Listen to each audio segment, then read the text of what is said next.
Hey, everybody, welcome to Your Money Map, sponsored by the Alliance for Lifetime Income. I'm your host, Jean Chatzky. Very glad to have all of you along with me today for what is promising to be a great conversation. As always, whether you're joining me from Facebook or LinkedIn or somewhere else, if you've got questions, I promise you that my guest today has great answers.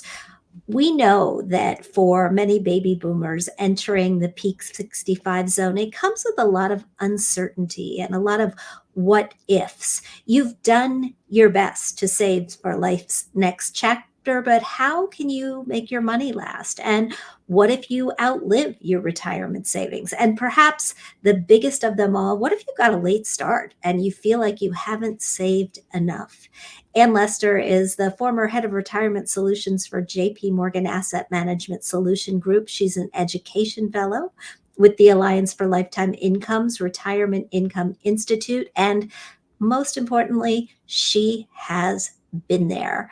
In her new book, Your Best Financial Life, Save Smart Now for the Future You Want, she takes readers back to a time when she was managing billions, that's billions with a B, billions of dollars worth of retirement assets for clients, and yet living paycheck to paycheck herself, not saving for her own retirement. Eventually, she was able to right her own ship and retire early and on her own terms. And she says that even if you're behind when it comes to saving for your next chapter, there are steps that everyone can take to improve their financial future. And it all starts with understanding your own behavior around money. Please welcome my guest today, Ann Lester.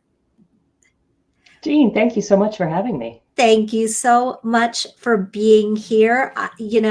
Just listening to myself talk about your story, I have so many questions, and I'm sure that the people who are watching can relate to this notion of getting a late start and then making up ground in order to be able to retire on your own terms. But take us back to the beginning. What was happening in your life? How old were you? Where were you living? What was your status that you were not able to put money away for retirement? Or even if you were able, you were just not doing it. Yeah, you look back and you just think, wow, did I really do that stuff? Yeah, I did. So my first job out of college was on Capitol Hill, which did not pay very much. And I just never felt like I had enough money. And I got my first credit card while I was still in college and didn't really understand how to manage that responsibly. And grew up in a household where there always seemed to be enough money and there were never any conversations around money, never any, this is what you should do and how to do it. I just didn't learn it at home. So I just found myself keeping up with peers who were working in New York, hanging out with my boyfriend and wanting to take a ski trip, just like stuff that I just couldn't afford. And I didn't know how to say no to. And then when I ended up getting hired by JP Morgan, I actually went to Japan for a year and had a Fulbright scholarship and then moved to Italy and was hired by JP Morgan in Italy, which did not pay very well. And we just didn't have very much money. So the kind of not quite contributing, we were living in Italy. We couldn't contribute to a 401k. We made a few IRA contributions, but not very much. And moved back. I was pregnant. We'd gotten married, had our first kid, bought a house, and it was just like, I was contributing something to the 401k, but not nearly enough. And that continued until, for a decade, until I was almost 40, when we just kind of went, wait a minute, what are we doing? We've got to sit down and start figuring this out. What was it that led to that aha moment, that led to that, oh my God, we've got to get religion? I launched the JP Morgan Target Date funds, and I was like, wait a minute, I'm doing this for other people. And the aha moment was actually in doing the research for the target date funds and starting to learn about behavioral economics. And for me, the single most important thing was realizing that it wasn't all my fault. There's a chapter in the book called "You Suck at Savings," and it's not your fault. And what I mean by that is many of us, myself included, are really not wired to delay gratification. And it's not like that gives you a get out of jail free card. Like you still have to do it. But the insight for me was that it wasn't a moral failing of mine, which is how I kept framing it. If only I were a better person, I would. And it's like this is got nothing to do with better person. This is just you have poor impulse control. Figure out ways to avoid temptation, right? Figure out ways to automate more. And of course, all the research that was starting, and this was back in 2003, 2004, about automation and nudges and things was really becoming much more mainstream. And I was like, I just got to do this to myself, and that's how I got myself back on track. You write in the book about creating guardrails and creating processes to help you do this for yourself. And look, I love that you're telling people this is not their fault. It's the way that we're wired, but it's also the fact that we're not educated Yeah. in how and why we have to do this from a very young age in order to amass as much as we want by the end of our lives. So when you look at the tactical moves that you made in order to right your own ship, there are a lot of things that you did that people who are watching who haven't saved enough for retirement can actually start replicating in their own lives. Can we talk through what those are? I think at a very high level, you want to make it more difficult to spend and you want to make it easier to save. And that just sounds kind of like, yeah, obvious. But when you think about slowing down your spending, right, you want to think about ways you can put brakes on. And it's even harder today than it was, when I was really struggling with this 25 years ago, 30 years ago, because I used to have to write checks. If I wanted to buy something without going to a store, I used to have to flip through a paper catalog and fill in an order form or call a 1-800 number. Like it was hard work to spend money. You had to go to a store. And so, just thinking about ways to slow yourself down, I think are really important, whether it's with subscriptions, whether it's with not putting yourself in temptation's way, cancel subscriptions, cancel emails that show up in your inbox with sales notifications, right? Put them in the junk folder. Don't look at them, right? There are all kinds of things that are constantly tickling you, right? To say, hey, spend money on me, spend money on me. You want to get as much out of your face as you possibly can. You don't want to create the impulse to spend, right? To this day will not go in certain stores without a firm list, because I will spend money on stuff I don't need if I don't have a list. And I've just learned that discipline over the years. Yeah, Um, I'm very much like you. I think I get around it once a year, generally around the first of the year. I go through and I unsubscribe from everything. I get myself all of the off of all of those lists because for me, sale is a very dangerous word. well, and you feel like you're saving money, right? I don't want to say mean things about girl math, but like you're not actually saving money if it wasn't in your budget to start with, even if it's 50% off, right? So that's a real fallacy that we get tricked into. But the flip side, of course, is making it easier to save and invest. And I think one of the things that may be holding people back is this fear of getting it wrong. And I think that's particularly true when it comes to something like saving for retirement, because even when you're saving enough, there's still this element of uncertainty, right? How long will you live? What will the markets do? I'm not quite sure what's happening. Nobody can give you that guarantee when you're DIYing an IRA or a 401k. And so I think that level of uncertainty also makes it really easy to either not start at all because, well, it's better not to do it wrong. I better just not start. I don't want to make a mistake, right? And that just lets you stay in that spending place. But eliminating decisions, automating as much as you can, right? Automating the actual movement of money from your checking account into an investment account is important. And then I'm a huge believer, obviously, given what I used to do for a living, I'm a huge believer in sort of automating the investment process as well, whether that's through a financial advisor that you're working with who's making those decisions for you, or whether it's through something like a target date fund. I think professionals really can help just make sure your money's working all the time and rebalanced all the time. Why is that so important, that latter piece of it, the rebalancing?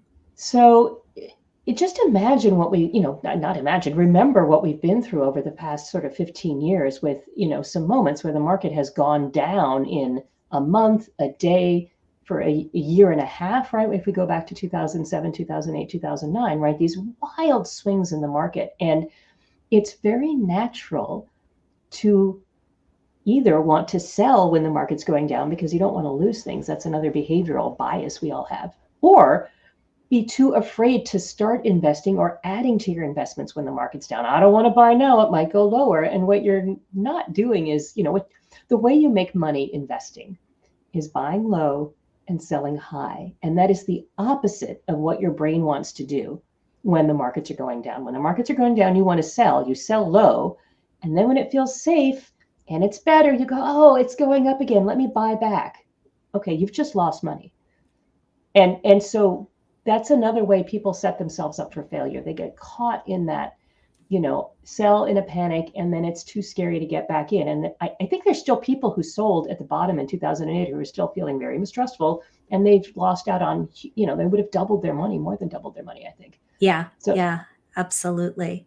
There are a lot of people who are at the other side of the curve, of the retirement curve, so to speak. We are, as you know, we're in the peak 65 zone. We're in that period of life, period of time in America where more people are turning the traditional retirement age of 65 than at any time before in our country's history. We're seeing 12,000 people a day turn 65. And these 65-year-olds and everybody in the zone around them, we're being asked to do something that's never been done before, to make our money last over a longer period of time because life expectancies are continuing to rise. As Larry Fink pointed out in his mhm. letter to shareholders, Ozempic is thought of as a weight loss drug, but it could just be thought of as, and the others in its category, as life extending drugs because this sort of handling of weight loss can add 10 years to your clock. The Alliance for Lifetime Income right now is very hard at work digging into data from its annual survey on protected retirement income and planning. And early research shows us that 48% of these peak 65ers do not believe that their retirement savings will last a lifetime. That's really scary. What do you say to them? So first, I say to everybody, the 48% who are worried that it won't last and the 52% who are confident or somewhat confident that it will, that you really need to, and I'm a little bit behind that peak, but still kind of in that bubble, right? You need to stop and do some math, and you need to do that math, with a trusted advisor, a financial advisor, planner if you have one, with an online calculator if you don't have access to a financial planner or advisor, and you actually need to check and do the math because just your feelings may or may not be accurate. So just saying like don't forget Social Security because you may have sources of income you don't realize. So I think it's probably true that half of Americans don't have enough saved up, but make sure you understand your own financial situation because it may be different than what you think. So that's just one caveat I throw out there. But if you don't have enough money, they're two sides to a coin. You're going to have to spend less and or figure out how to generate more income. And the thing that's so tricky about retirement and retiring is there's one very important variable that you have no insight into, or very little insight into, and that's how long you're going to live. You may have some understanding of your own parents or grandparents, you may have some understanding of your current health situation, but you really don't know for sure. And so that just creates this whole range of uncertainty around everything. So, one of the things that I think is really important if you're feeling like you don't have enough is to really look at the gap that you think you might have and understand how big is it. And is it a gap that is with things that you want to do, or is it a gap with things that you have to do? Right? Because I suspect a lot of people are in the middle, caught there, like they can survive, but not the way they hoped they could. That requires getting a handle on essentially how much you're going to spend. And it's, if you're 10 years, 20 years out from retirement, it's pretty hard to get a sense of that number. But how would you suggest going about it to give you an answer that's good enough? Well, funny this conversation is happening because on Monday I had that chat with my financial advisor who said, Anne, let's talk about your spending. And I'm like, oh, do we have to? It's hard. It's unpleasant. It's tedious, and it can be really uncomfortable. Like, it makes my toe curls, frankly, to start digging through credit card statements still, right after my true confessions moment in my book. I don't like doing it. And it's, some of it is just starting, to me, it's helpful to start with really big buckets.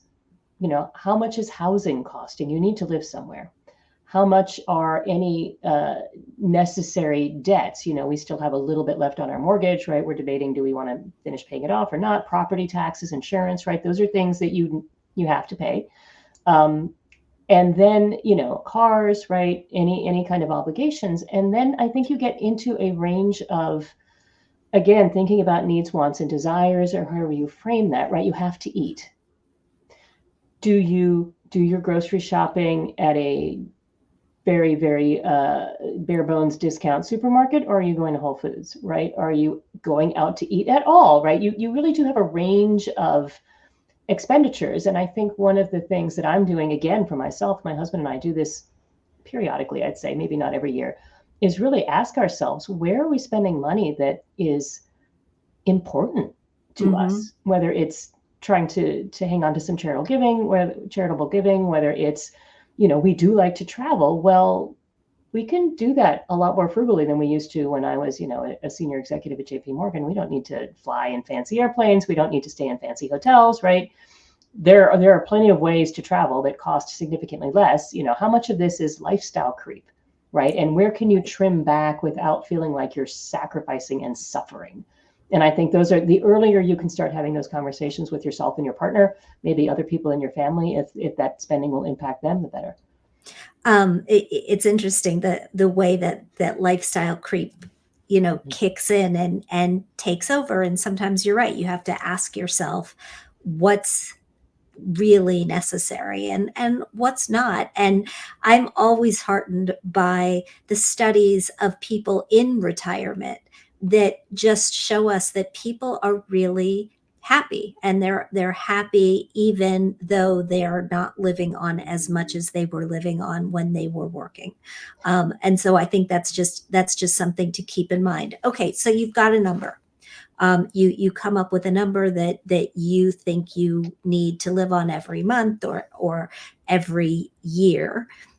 You start by figuring out what's coming in from Social Security, yes. Right? I mean, how do you then get yourself to the point where you know where that money is coming from? So I think it's easy to underestimate potentially getting more income in the door.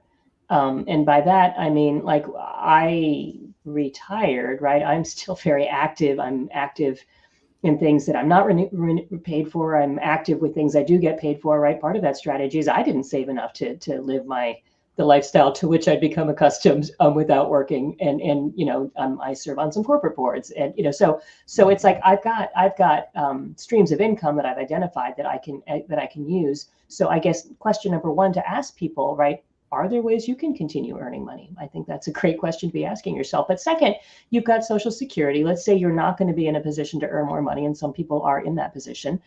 You take your pool of assets.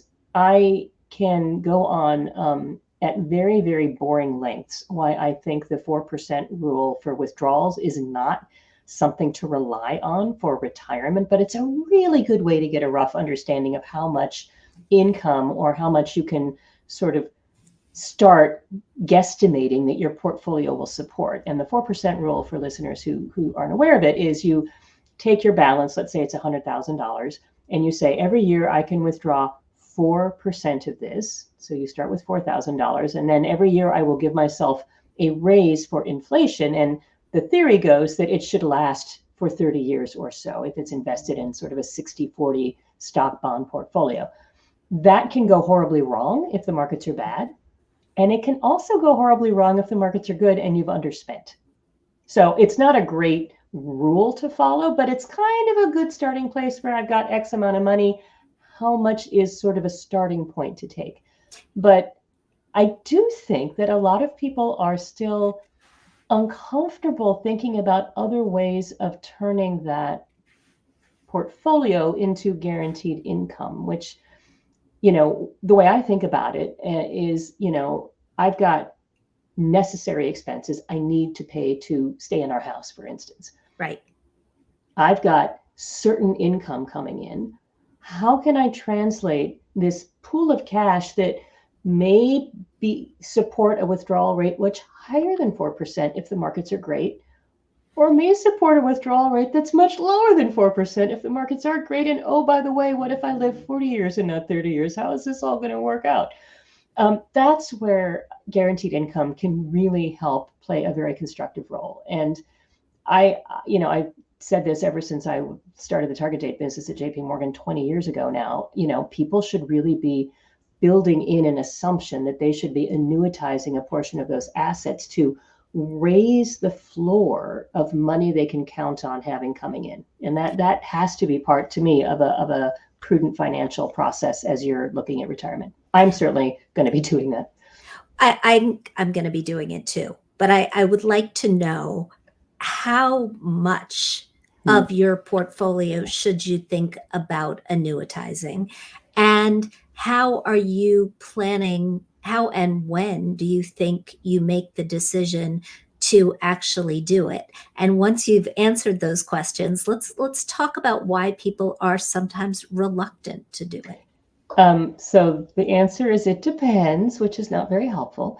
I think, and this is again where understanding how you feel about money and how your emotions are affected by what your portfolio is doing is really important. And also understanding how wide the band is between your sort of upper end of this is what I'd like to be able to do and your this is what I have to do. If you've got a very narrow band and very little ability to discretionarily cut back on spending in ways that don't risk you staying in your home, I tend to be one who errs on guaranteeing as much of that as possible, right? So, the smaller your portfolio is, if you really need to have that income and be able to count on it, that to me argues towards pushing up the amount that you might annuitize. If you've got a very great deal of discretionary spending in your life and you can just choose, we should all be so lucky not to take that big cruise with the family and you'll right your financial ship. Well, maybe you don't need to guarantee quite as much, relatively speaking, of how much you've saved. So a little bit of it is dependent on how much you've saved. When I was modeling this, when I was running the target date business, for the average individual with an average median, let's say, balance of $100,000 to $200,000, the way we were modeling it implied that a good starting point to start playing with it was maybe sort of a third to half of the balance. That may seem like a lot to some people, but again, it really depends on how much you have coming in Social Security, whether you have any other pension money. Some people still do. I have a little tiny bit that will start coming in when I'm 65. Or not. So a lot of things to a lot of information to gather when you're kind of starting to model this, but somewhere between a quarter and half is, I think, for a lot of people, the difference between losing sleep over being able to make their mortgage or rent payments if they have them, or property taxes, and knowing that they've got their bases covered. And then it's just a matter of, do I get to go out to eat? Can I afford to go visit the grandchildren, or do I have to hunker down this year? And that to me is a very different conversation than just having no clue about whether or not you've got enough. The other calculation that I've heard is figure out what your fixed costs are and annuitize enough to make sure that those fixed costs are covered, which argues a little bit for annuitizing in chunks as you get older and the payouts go up. Well, see, that's interesting. And one of the things I'm actually personally, I mean, it's funny because I literally was just talking about this on Monday with my advisor, which is I was somewhat swayed by some incredibly geeky academic research I got to hear at something called the Defined Contribution Institutional Investment Association's Academic Forum in December. This is what I do for fun. And there was a really interesting research paper talking about the efficiency of buying deferred annuities that would start at age 70. So, I'm 60 or I'll be 60 this year. And so it's kind of the sweet spot for me now to start buying a little bit of deferred annuity income, at least according to this academic paper. So I'm doing my homework now and testing that model a little bit. And it's scary, right? I'm like, well, what if the market goes up a lot more? I'll be really sorry, so I'm getting stuck in that same like, but what if it's the wrong decision? So some of this is just decide, you take decisions. And again, we know, and I think there's some research from some Alliance fellows showing this, that when you've locked in some certainty, it lets you be a lot more relaxed about the things that still remain uncertain because you've got your floor covered. You can actually take a little more investment risk. You don't worry about the market so much. And so the other benefit, I think, that the industry, I think, has overlooked, and this has been a bit of a pet peeve of mine forever, is the industry often tries to optimize the right economic answer. How can I maximize the utility of this money? Sorry for the jargon.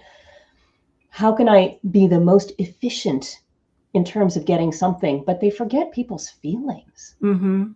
And certainty and comfort is worth a little bit of sacrifice. So another way to think about these decisions is you may not maybe get the most absolute squeeze out of the lemon, right, that you possibly could have gotten, but you're going to lose a lot less sleep. And that is definitely worth something. Yeah, absolutely. We are seeing this trend that is showing that people are reluctant to actually spend in retirement, that we've trained them so well to save.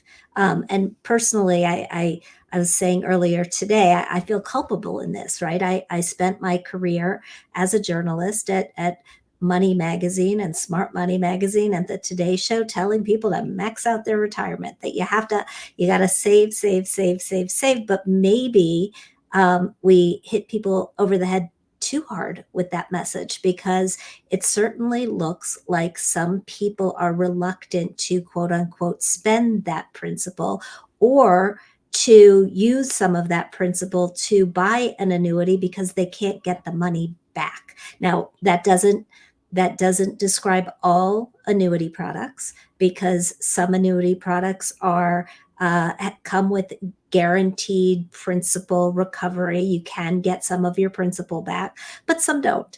And you do have to pay for the ability to get that money back. What do you think about this whole problem that we're having with this side of the equation? I think one of the big challenges with the system, we shouldn't even call it a system, with the sort of retirement situation we have, is actually a result of the fact that nobody designed it on purpose, right? Every single sort of pension thing that has happened in this country after Social Security just kind of happened because of the tax code and because it was convenient or efficient or a way around some other rules to do something. So defined benefit plans started, I think, during World War II, often to get around, wage caps. So, well, let's give people a benefit. We can't give them a raise, right? So it's the same with health insurance, right? Employers got into this business of providing these benefits as responses to very specific things that were happening in the economy. And we designed a little fix. Okay, well, we'll design this little fix. We'll design that little fix. And just the fact that this stuff is all named after sections of the tax code tells you that nobody designed this with let's think about the best way to help people live after they earn income, right? It's all kind of accidental. So I think the reason people get stuck making decisions is, again, this just colossal fear of doing it wrong and regretting. Yeah. Yeah. And it's really, like, on the one hand, it isn't necessarily rocket science, but on the other hand, it is kind of complicated. And it is kind of frustrating and expensive if you get it wrong. So Yeah, it's really hard to do. And I think back to my earlier comment about financial services people trying to optimize, right?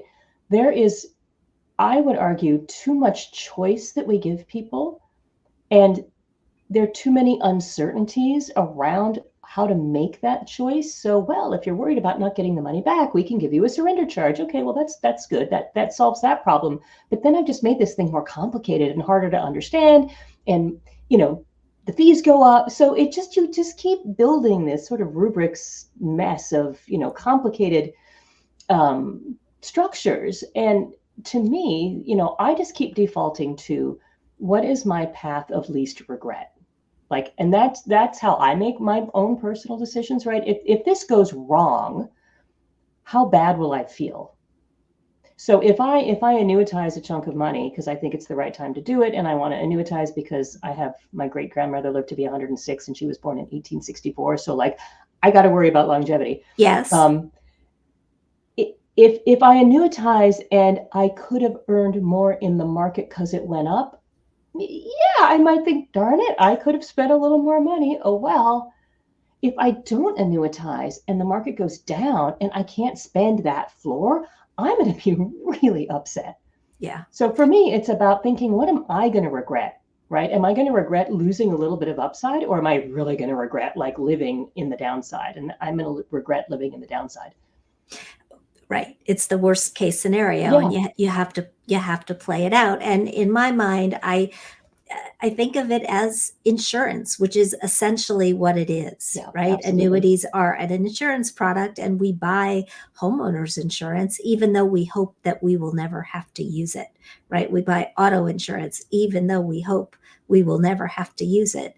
This is it's a horse of a different color, but it's the same argument. You're saying something incredibly important, Jean, which is that it's not, we shouldn't think of these decisions only in the financial dimension because it's not necessarily the optimal thing to do, certainly with hindsight, right? Which goes back to my point about you have to take your own emotions into account, and you have to take into account what happens if I'm wrong. Right. And to me, it's all about avoiding catastrophic outcomes, right? And avoiding, again, in sort of jargon, right? The left tail, right? The worst thing. And so often we have to pay a little bit for protection against the worst thing because that's truly unimaginable. So again, running out of money when I'm 84 and have every reason to think that I might live to 95 or 100, that would be terrible. I want to ask you about two more things with the time that we have left. First of all, kids, and specifically adult kids. One of the big factors that we know peak 65ers are facing is this need or desire to provide money to their family members. And I am going to forget the source for this statistic. Maybe you saw it, it came out recently.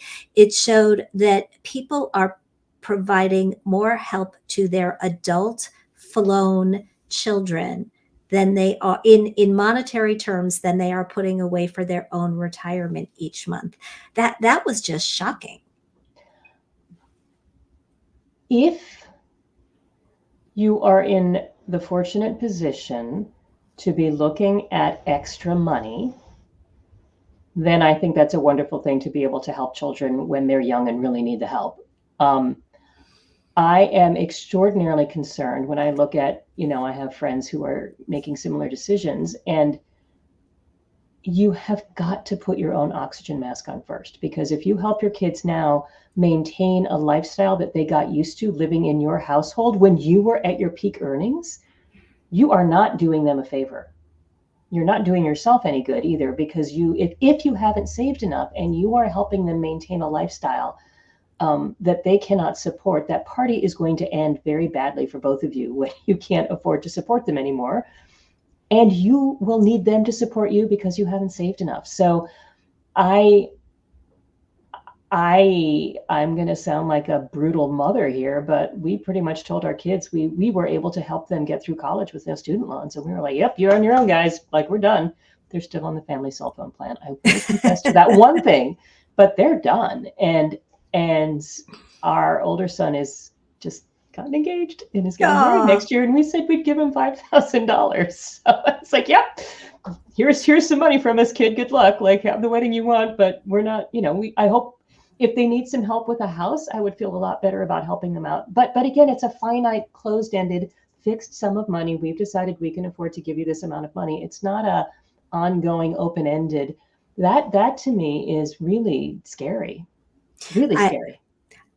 congratulations on Thank you. that. You're Um, welcome. you mentioned you are nibbling around the auspices of Peak 65. You actually turned 60 this year, as do Yep. I.